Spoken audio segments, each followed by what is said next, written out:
Ladies and gentlemen, we would now be moving to one sun, one world, and one grid. Not that we are having this scenario right away, but we are going to discuss that on how it can be one world when it comes to renewable energy, and especially this is to take forward the universal cause of sustainable and green growth.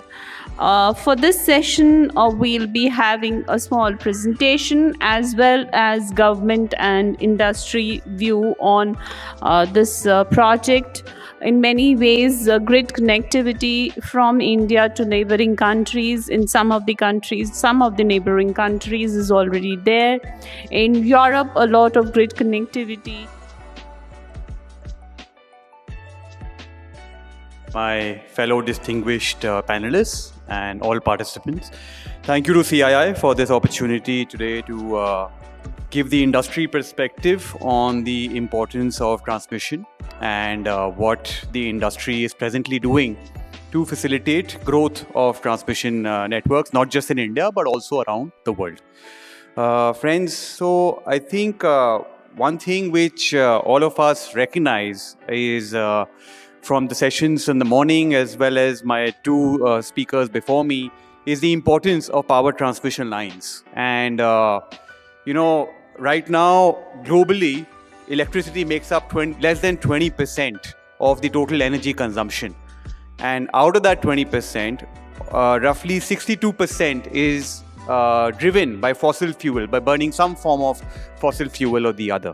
If the world is to move to net zero, it is absolutely imperative that we invest in renewables, but at the same time, we give an equal proportionate investment to the transmission and distribution networks. It's estimated that a 55-45 mix is what is really required. 55% in generation and 45% in transmission distribution grids for efficient evacuation of all renewable power. Approximately $1.1 trillion is what has to be invested every year till 2050 if we are to ultimately enable the transition to net zero. Just to put it in perspective, the present investment number is just about a quarter of that, roughly about $250 billion globally. So obviously the world has a paradox. We need to reduce carbon, we need to increase electricity generation, but at the same time, we need to stop fossil fuel-based electricity generation.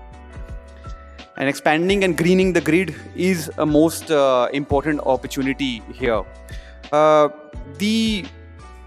are the problems? So everyone recognizes that transmission is important, but I'd like to give the industry perspective on what really stops the investments from happening and what is really required for the investments to happen in a better, more reliable, to build a more reliable grid. First is the regulatory and the planning side, which obviously the government and the policy makers have to work on.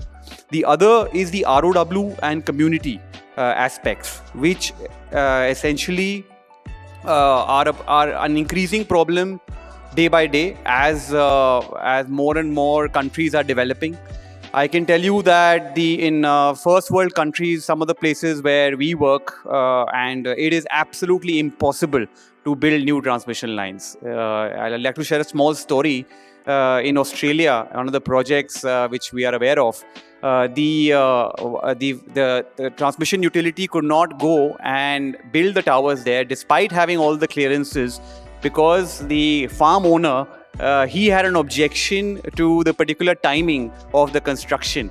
Apparently that timing was great for the mating season of his horses, and that's why he did not allow for a significant time for that transmission line to be built.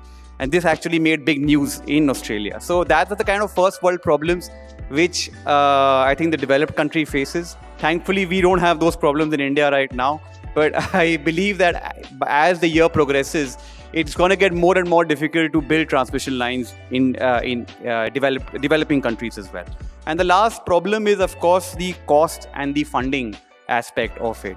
It is expensive to build transmission lines. It is the funding, it comes with a lot of risks of project delays, etc. So until the transmission line is actually constructed, the funding remains a challenge in this. What is the industry doing? Skipper is a leading manufacturer, and we completely support the government vision of Atmanirbhar to produce world-class quality products, ensuring robust national infrastructure development, and also ensuring that India becomes the preferred sourcing hub for global infra needs. And I believe that Indian companies have a fantastic opportunity, considering how the world wants to move away from Chinese dependency. Companies like KEC are doing fantastic work in a lot of countries and building transmission lines. Skipper, currently we are one of the largest manufacturers for transmission towers and poles. And as you can see from the map there, we're exporting to close to about 65 countries worldwide and providing our transmission distribution solutions. We are bringing more and more innovation, more and more design engineering into the supply and design of our structures to bring down the cost of investment. Also, one of the major developments is monopoles. This product ensures that there's significant amount of less footprint on the ground compared to conventional transmission towers, and there's lesser resistance from the landowners and the community when the transmission lines are to be built.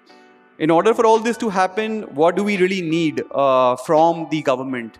Most countries have now moved to imposition of export duty on steel semi-finished supplies. Unfortunately, India has not yet, and that is making steel more expensive for the downstream industries in India itself.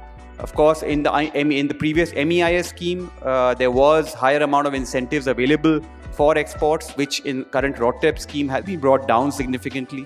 We would encourage the government to look at that, and also restarting the incentives on service exports. Lastly, it is also important that as we are building this transmission infrastructure and moving towards more and more tariff-based competitive bidding projects, there is a long duration of these projects, and a mechanism needs to be put into place for providing commodity price fluctuation variances to the developers who are building these lines, so that the risks are not passed on to the supplier.